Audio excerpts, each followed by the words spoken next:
Hey guys, welcome back to my channel. It's Mr. Bob Vin, and yes, I am finally using my voice because in this video I will be showing you guys how to make a basic patchwork sweater.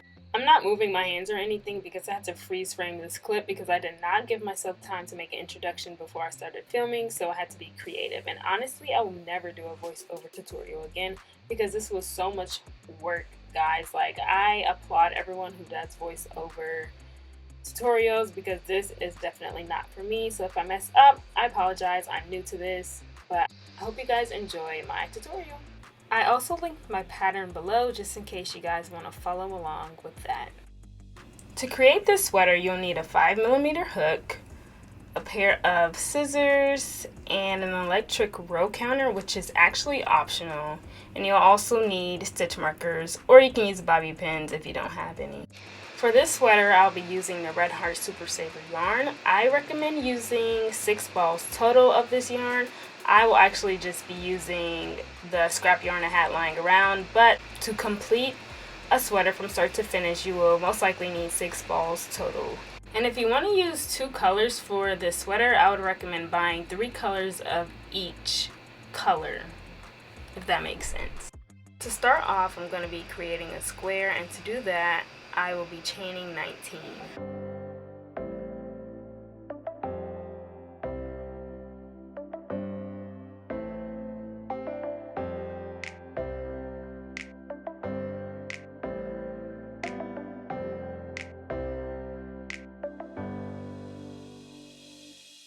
Once I've chained 19, I'm going to half double crochet into each stitch until I get to the end.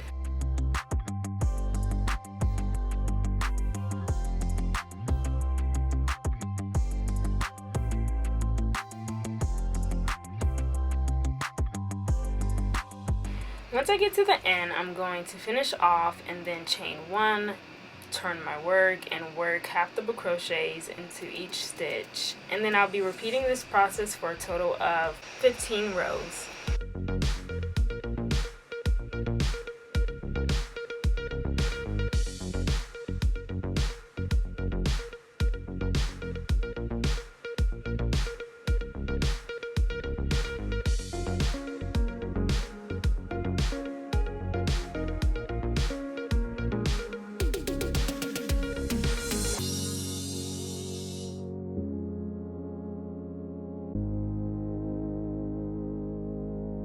Once you get to the 15th row, you're going to fasten off the square, but I fasten off my square a little differently, so I'm going to show you guys how I do that.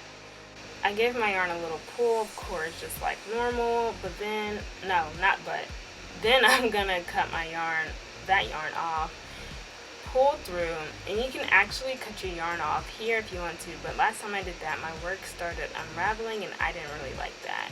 So now I tie a little knot. I don't know if this is a slip knot, but I tie whatever knot this is, and it works. So after I do that, I'm going to grab my hook and weave in that loose end at least 3 times, so I really know my work is secure and that square is not moving anywhere. And I do that for the bottom strand too.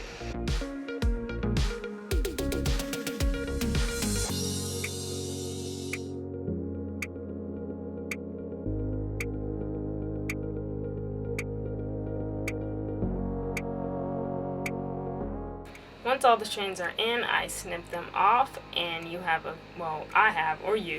have officially created our first square. Like I said before, I'll be using 2 colors for my sweater, but I actually ended up using 3 because I ran out of purple and pink. But the front and back panels are a total of 20 squares, so I crochet 10 purple and I crochet 10 pink to make 20, and I do that for the front and back. A little side note: to make your sweater longer, you would add more squares at the bottom, and to make it wider, you would add more squares on the side. Once you've crocheted all 64 squares, 20 years later, you should have 4 stacks. 2 should be your front and back panel, and the other 2 should be your sleeves. To create the front and back panel, I'll be placing my squares 5 across and 4 down.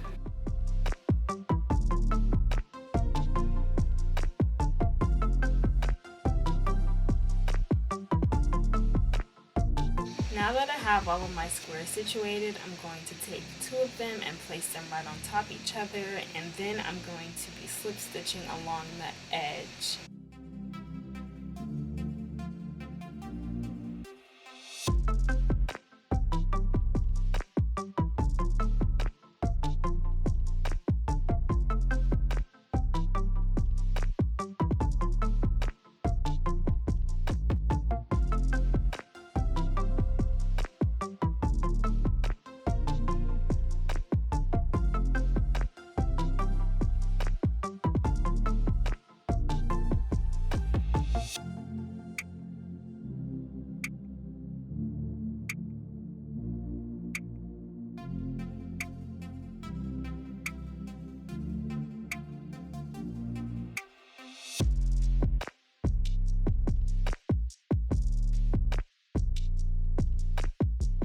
Once I get to the end, I'm going to chain 1, give the yarn a little pull. Then I'll take my scissors and cut that yarn off and pull through. Your square should look something like this once you finish slip stitching them together. Then after that, I'm going to tie a knot like I do normally with my regular squares, and then I'll be taking my hook and pulling those 2 strands in, but this time I only pull it in once because I think that's secure enough. And then I take my scissors and I snip those ends off. Then I grab another square and I place it right on top of the one I just did before, and I'll be slip stitching into that as well, and that is the process you'll repeat for all 4 rows.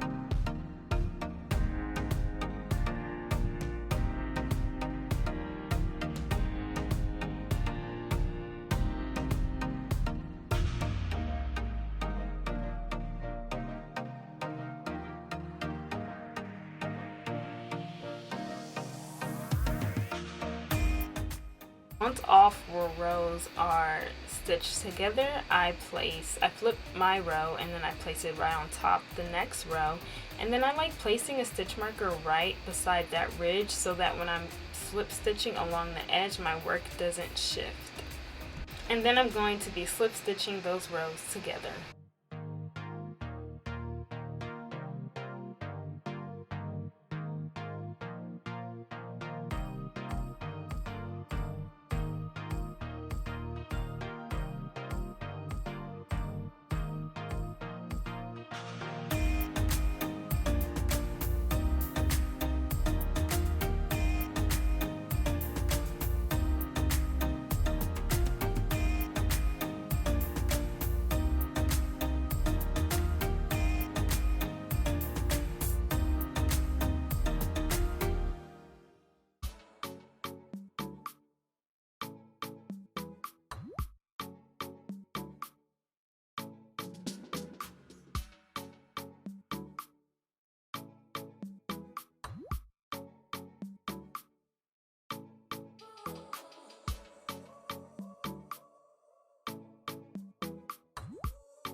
I actually messed up on this part because I was supposed to slip stitch the purple row instead of the pink row, and I eventually figured that out later after I stitched the entire row to the purple one, and then I have to unravel all the work I just did and restitch the purple one to the purple one. But either way, the slip stitching process is the same, so nothing really changes except I messed up.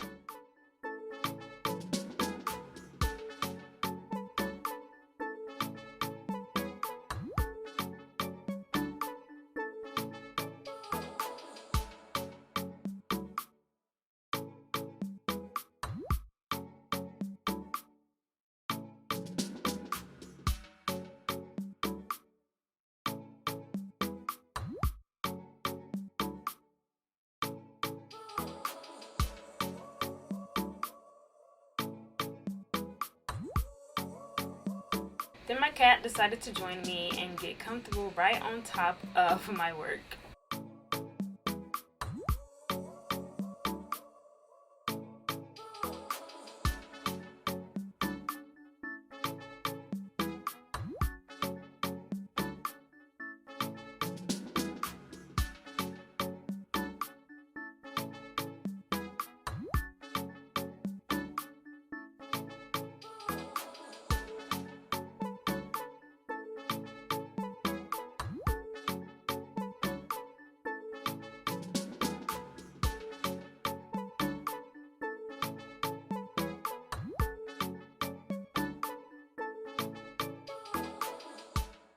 Once you finish stitching your rows together, your panel should look like this, and remember to do both of them. I'm just only showing one because if I showed both, then my video would be like an hour long.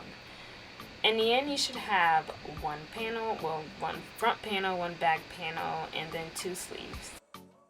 Now it's time to do the bottom ribbing and the sleeve cuffs, but I'll be doing the bottom ribbing first, and for that I'll be chaining 11.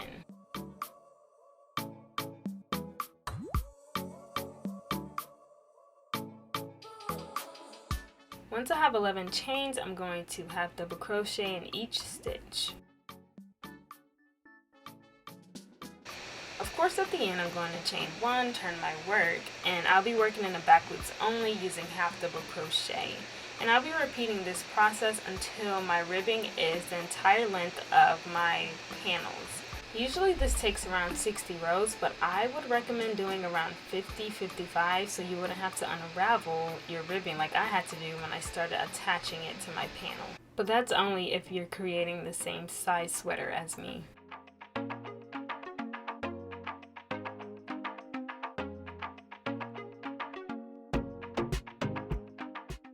Once I get to the end of my ribbing, I'm going to give that a good pull because I know I'll be having to unravel a little bit because I did way too many rows than I actually needed. But I'll get to that later, and I'm just going to rest that to the side and start on my sleeve cuffs. But in the end, your ribbing should be the entire length of your panel. For the sleeve cuff, I'm going to be chaining 13 instead of 11 like I did for the bottom ribbing, but the process is initially the same, doing half double crochet in the back loops only, chaining 1 and turning your work. But this time, instead of the ribbon taking up the entire length of the sleeve like I did for the panel, it's only going to take up 2 squares. So when I start slip stitching them together, it's going to give that scrunch effect.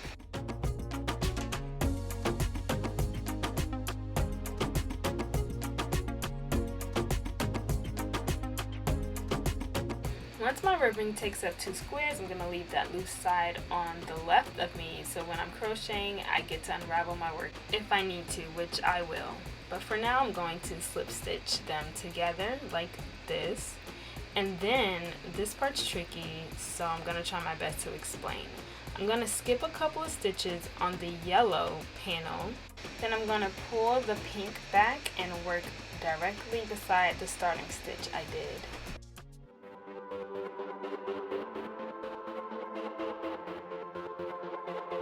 Again, I'm going to skip a couple of the stitches on my panel, which is yellow.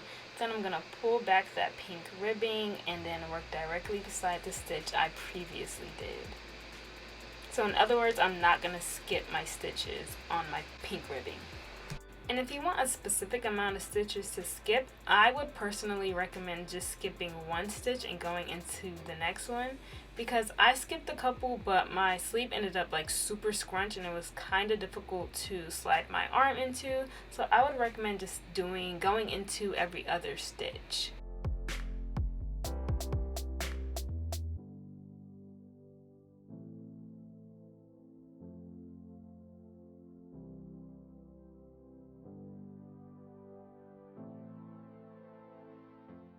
As you can see, my sleeve is super scrunched because I skipped way too many stitches while I was slip stitching into it. So now I'm going to have to unravel until my yellow and pink align.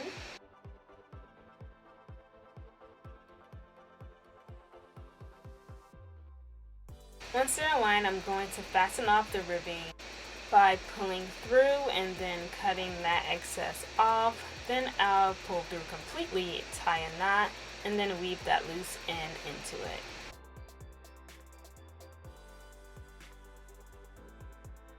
Once I fasten my ribbing off, I'm going to continue slip stitching, and then I will chain one and tie this off as well.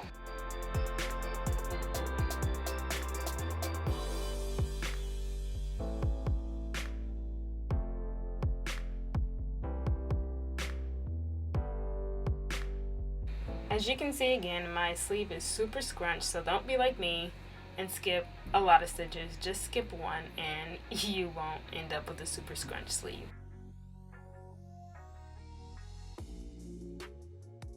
I only skipped one stitch with this sleeve, which is how it ended up really nice. It's loose but still tight enough. I don't know why I didn't do the same for this one. Sometimes I forget my own method, which is why I'm happy I finally wrote a pattern down for this. But for now, we're going to be moving on to the back panel, or front and back panel ribbing. This ribbing is way easier to do than the sleeve cuffs because I'll just be slip stitching along the edge of the entire length of the panel. I'm not scrunching anything. I'm literally just slip stitching like you would do for the squares.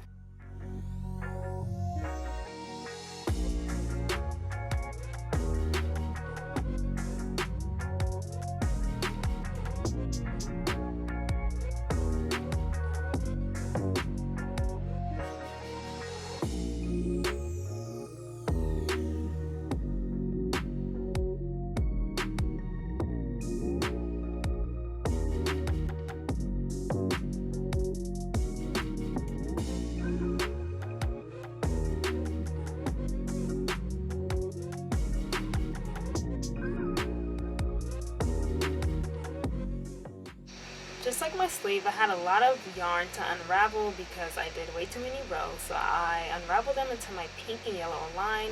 Then I fasten off my ribbing and then continue slip stitching along the edge.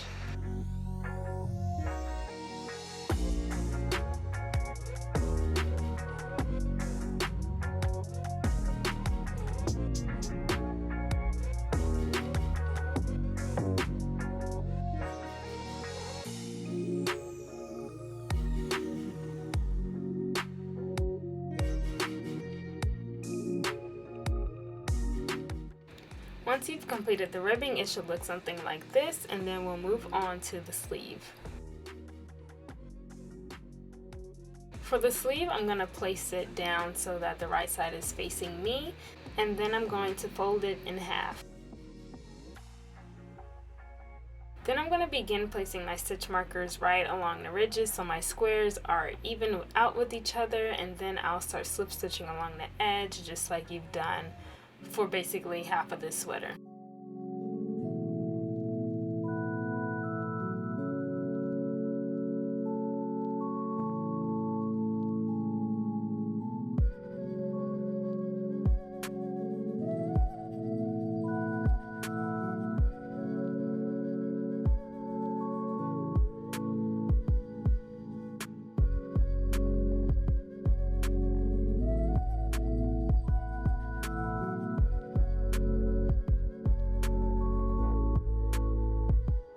At the end, I fasten off like normal, pull my sleeve right side out, I think. That's right, and then you officially have your sleeve.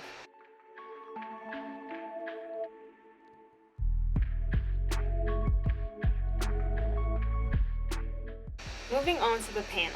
So I'm going to place the panel so that the correct side is facing me. Then I'm going to place the other panel on top of that one so that the wrong side is facing me. Then I'm going to turn my work and grab a couple of stitch markers and then begin placing them along the edge so that my work doesn't move.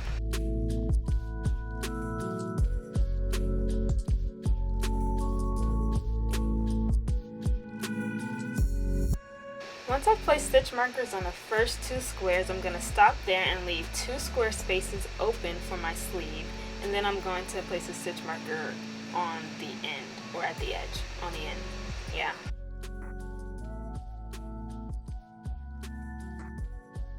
After that, I'm going to slip stitch along the edge until I get to the part where I need to leave room for the sleeves.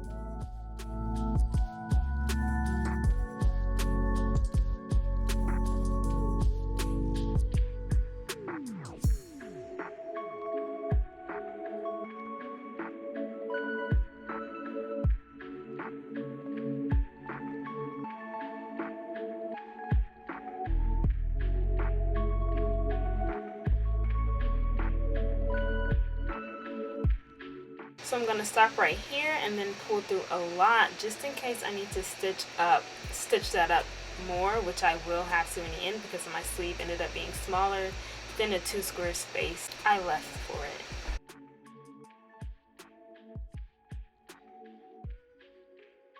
Then I'm going to turn my work and do the same to the other side. Rage on that beat, going crazy.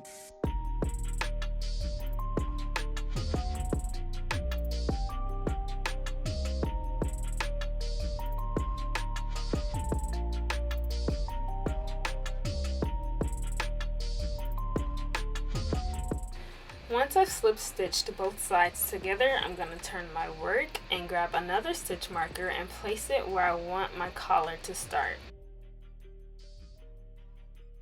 So I'm going to slip stitch 1 full square and then stop halfway through the second square.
Once I get to the point where I want my collar to start, I'm going to chain 1, pull through, and then fasten off like I usually do. And then I'll be doing that for the other side as well.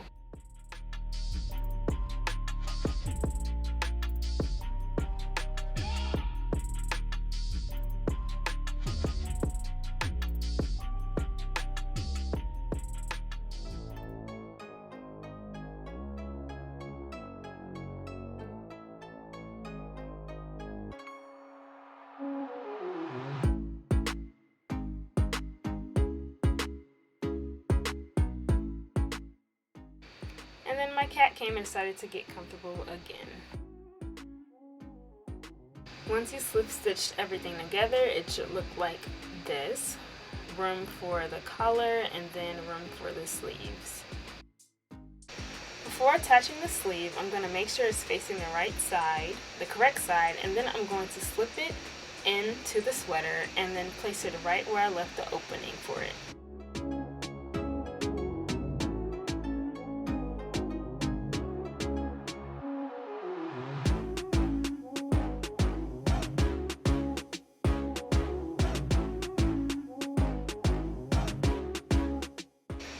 Once it's comfortably placed in, sometimes you'll see that you left way too much room for the sleeve, which I did in this case, which is why I pulled a lot of yarn through so I could stitch it up in case I needed to.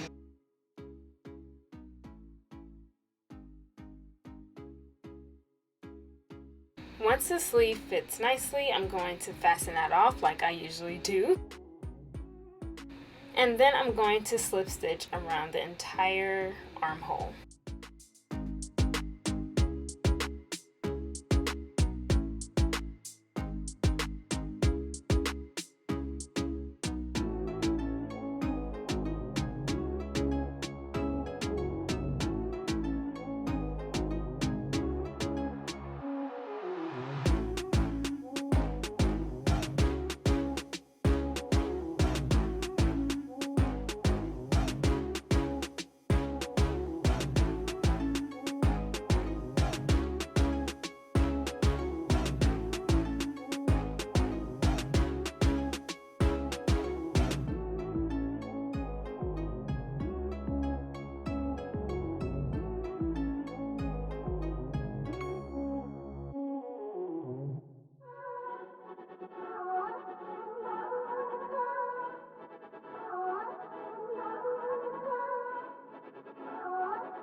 Your sleeve should look something like this once it's completely stitched together, and then you'll repeat that same process for the next sleeve.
Now it's time to attach the collar, the last part of this sweater. So I'm going to flip my sweater around so that the back side is facing me.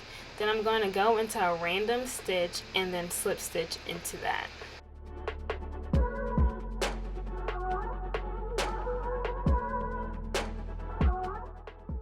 Then I'm going to single crochet into that same stitch I just slip stitched into.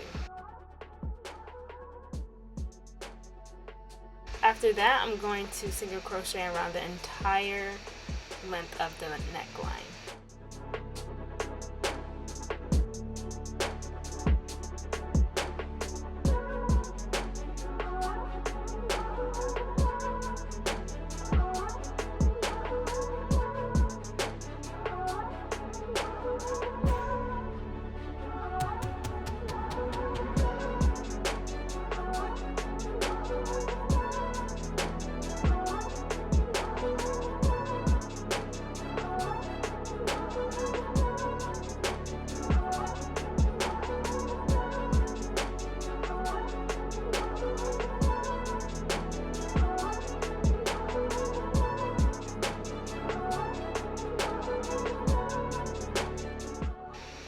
Once you get back to the end, that is officially row 1, and I like taking that long string and placing it so I can see it, so I know when to chain 1.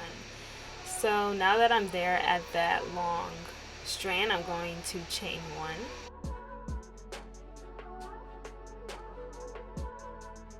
1. And for the start of the second row, I'm going to do a single crochet into the next stitch. And then in the stitch after that, I'm going to decrease. And you're going to repeat that for the entire row. Single crochet and then decreasing. Single crochet and then decreasing.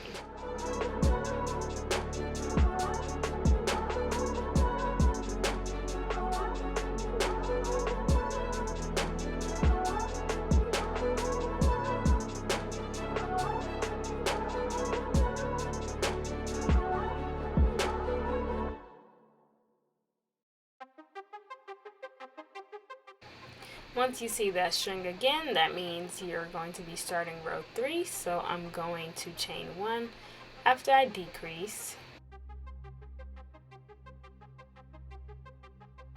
And then I'm going to go in and single crochet around the entire neckline, and that is row 3.